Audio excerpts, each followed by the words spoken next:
DreAllDay.com. What's up, y'all? Dre Baldwin, DreAllDay.com. As we talk about this WOYG Q&A, I wanted to talk to some other people who are in different areas of expertise. And today, I'm bringing you a Q&A from the man, Big Brandon Carter.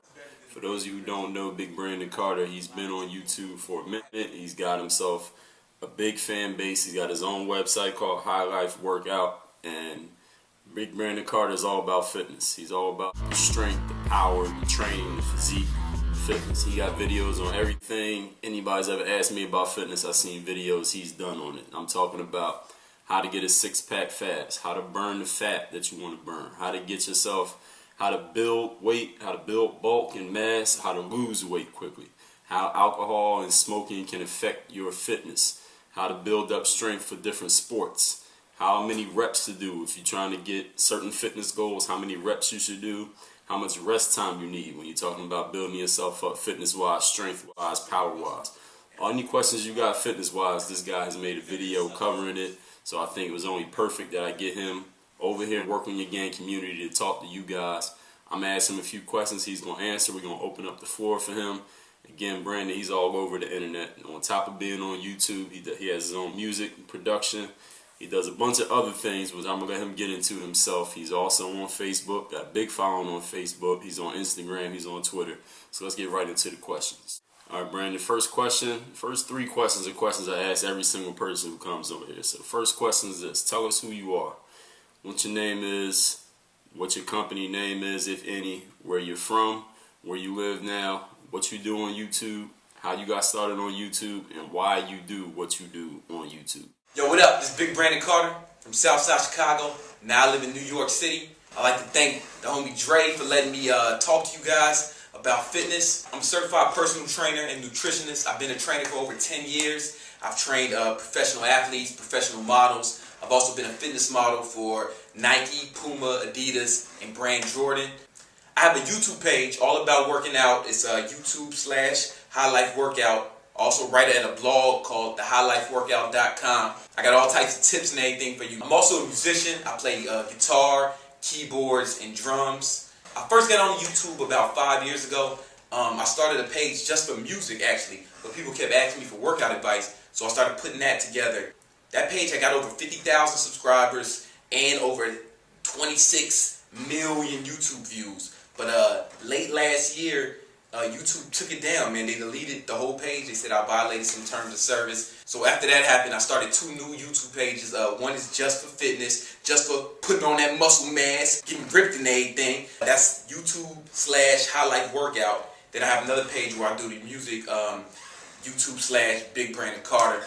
It's kind of ironic because I started YouTube just for music, and the fitness was just a byproduct, but that became so popular, like my fitness videos, that I've been like really focusing on that lately. You know, sometimes you just gotta give the people what they want as opposed to trying to give them what you want them to have. So I've been really focusing on the fitness stuff. I really enjoy that aspect because it seems like I get a lot of emails and a lot of messages on YouTube, Twitter, Facebook, people telling me that I've really helped them achieve their goals. Sometimes people say I changed their life. I'm sure you guys feel the same way about Dre. You know, like I'm sure Dre has helped a lot of you guys achieve your goals and accomplish things that you might not have accomplished otherwise. Yeah, so basically I got started YouTube just to promote my music, but the fitness just started blowing up, so I've been focusing on that a lot lately. Still do my music thing, I still play guitar every day. Fitness has been my main priority for the last year. Brandon, you know this is a basketball channel, so we got to find out your basketball background. Do you play basketball at all? Where have you played basketball? When did you play basketball? Do you still play basketball? Who was your favorite team or teams? Who's your favorite player or players? Who are the best players you have played with and or against? Do I play basketball? I play basketball, just not well. You know what I'm saying? Like I used to play when I was a kid. I started in high school, but I didn't get recruited by any colleges, so I went to college, Howard University, and I didn't play basketball. I just studied marketing in School of Business. I ain't play no ball. I mean, I still play all the time. Like I live right by a basketball court, and I play just for fun. But I ain't really that good. You know what I'm saying? I ain't really that good. But I've noticed because of my strength, because of my power, I'm able to be effective on the court when I'm playing recreationally. Like what I lack in skill, I'll make up with just sheer power. You know, boxing people out or not getting boxed out, guarding the biggest guy. We're going to get into it later in the video, but yeah, strength training will really help you with basketball. So if you got skill, it's going to make you that much better. And if you don't have skill, like me, it's going to cover up a lot of your inadequacies. What's my favorite basketball team? Chicago Bulls, of course. I'm from the South Side of Chicago. Actually, anybody who knows me knows I wear like red and black almost every day. All the time I wear red and black. You know, I live in New York, so like now that we got two basketball teams, I try to go to all the games when the Bulls come here to play the Knicks, or when the Bulls come here to play the Nets. I try to go to every game, man. I went last year to almost all of them, but this season, now that D Rose is back, I'm going to all of them. My favorite player is D Rose. Right here, I got a fucking basketball autographed by the great D Rose. Hopefully you see it. Here's a certificate, man, to make sure so you know it's official right here, man. I'm a big Chicago Bulls fan. This is what I'm trying to say. If applicable, what is your favorite Dre Baldwin video or favorite move that I ever put up on YouTube? So what's my favorite video by Dre? My favorite video by Dre, this is how I found him like a year ago. I found Dre on YouTube because I was trying to master the Tim Hardaway crossover. And I saw Dre had a video on it, and he was doing it. Not only was he crossing through his legs, then back in front of him, but he would cross through his legs, then behind him. And like he had a bunch of different variations of it. I just watched that one video like a billion times, man. I made a Tim Hardaway crossover playlist on YouTube. You know, it's private, so don't go looking for it. Dre's video was like the main one. It was like the one I felt like explained it the best and showed like the best variations of the UTEP two-step. If you ain't seen it, you need to check it out. It's definitely a move you want to put in your arsenal. What are the three most important strength training aspects as it pertains to a basketball player, and why? The top 3 exercises that a basketball player should do, you should be doing plyometrics. Number 1. Plyometrics will help you jump higher and run faster because like it works the fast twitch muscle fibers in your legs. They're responsible for all power and speed movements that you do. So like it's going to help you with your jumping. It's going to help you with your dunking. It's going to help you with your fast breaks, you know, when you got to run down the court if you need speed. So plyometrics is one. One simple thing you can do is just get some, like line up some cones or any kind of obstacles. The higher the better. Jump across them continuously for 30 seconds and then rest for 30 seconds. And then repeat that like 3 to 4 times. That's an excellent plyometric move for your legs, man. It's going to help you jump higher and run faster. Number 2, I would say that basketball players need to be running sprints. If you've ever played like at a collegiate or even a high school level, you know that the coach has you running sprints. You know, you run suicides or sprints, full court sprints during practice. That's because that's going to help build the speed and the endurance. Like sprints are wildly important. Number 3, you need to lift weights, man. I can't just say pick one exercise, but like lift weights. You need to be doing big, heavy compound movements like deadlifts. You need to be doing squats. You need to be doing clean and press. Like you need to be doing the exercises with the barbell that are going to really help build power and strength, you know, when you're out there on the court. So like people can't box you out, or when you're trying to fight for position in the paint or in the low post. You know what I'm saying? You need that strength. Get out my way, man. Focus on the muscles that push, not the muscles that pull. Your back and biceps pull, but your chest, your shoulders, and your triceps push. And that's what you need when you're boxing someone out. You also need good lower body strength. So like you need to be squatting and you need to be hitting them deadlifts hard. What are the 3 biggest mistakes basketball players make in terms of strength training, and how can those mistakes be corrected? Alright, so what are the 3 mistakes that basketball players make the most? Number 1 is they don't lift, man. Yo, so they don't lift. Like, I play ball outside with some kids that are younger than me. They good, man. Like some of them are in college or like late high school. They're good players, right? But they can't really fuck with me because I'm so much bigger than them and so much stronger than them. I mean, they might be able to out-finesse me every once in a while. You know what I'm saying? I put my shoulder out, man. Kids are flying across the court, man. You got to lift weights. You got to put on muscle mass so you're heavy and you're strong. If you're all light and skinny, you're gonna get pushed around the court, man. I read an interview with Wilt Chamberlain, and he said that, you know, Wilt Chamberlain dominated the NBA while he was playing, and he dominated a lot of other things too.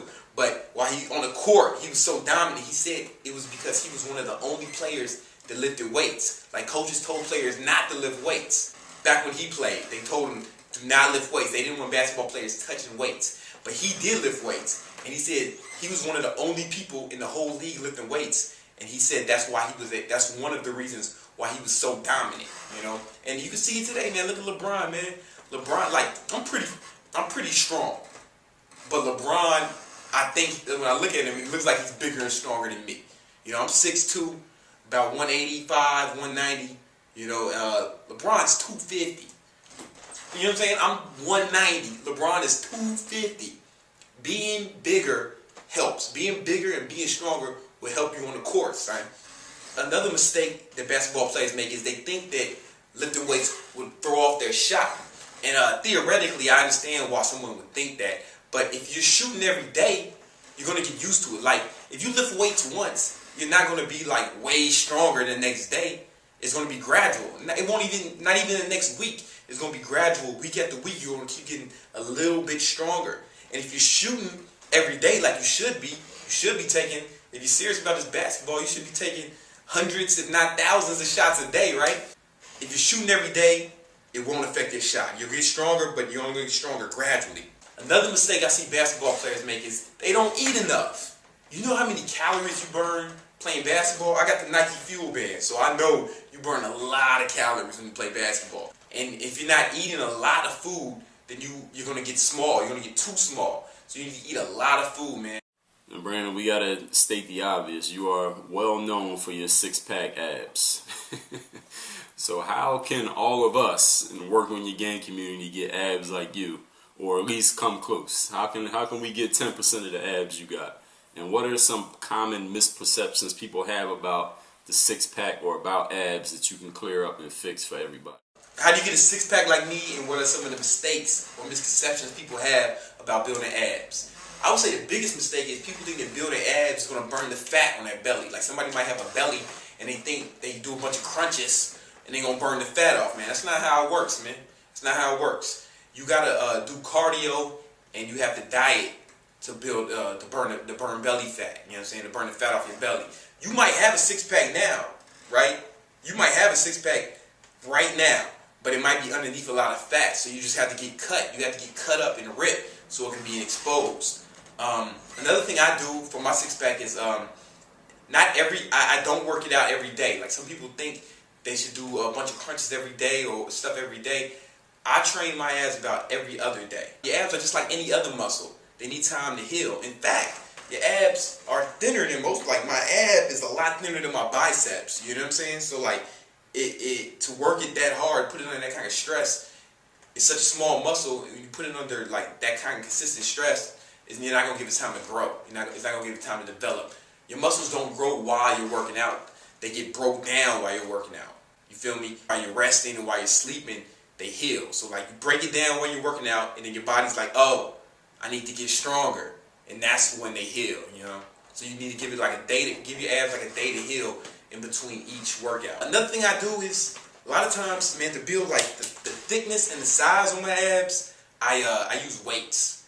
Like, I do crunches with like weights, or like maybe I'll even put some weights on my feet and do leg lifts. And that really helps build the size on your abs. So maybe every other time, like one time I'll do just body weight. Then the next time I train abs, I use weights, and then I just keep going back and forth between the two. And that's what I do, man. Like, that's what works for me. That's what works for people I've trained in the past. All right, knowing what you know about strength and your interest in the game of basketball, let's say you were building a basketball player from scratch. How would you personally train that player to have the optimized strength, conditioning, and body to play the game of basketball? If I was to build a player from scratch, how would I train this fool? In the morning, I'd have him lift his weights in the morning. Honestly, I'd make him hit the weights hard in the morning. I'm assuming he's in high school or something, like high school, college, so we would lift weights before class and all that. So I'm assuming a lot of you are in college or in high school right now, and you got dreams and aspirations of becoming a better athlete. So what I would do is I would train you with your weights first thing in the morning, in a perfect world. Like, not everybody has access to the facilities in the AM, but if you do, I would train you with your weights first thing in the morning, like 90-minute session, and then we would do some cardio after that, like some sprints, some plyometrics, about 90 minutes, then you're off to class. and then we would do the skill work in the afternoon. That's how I would do it. Or, you know, if you don't have access to weightlifting facilities, man, maybe you can switch it around. But I would do that. I would have 2-a-day workouts each day for this athlete. Yo, what up? It's Big Brandon Carter from High Life Workout. Work on your game.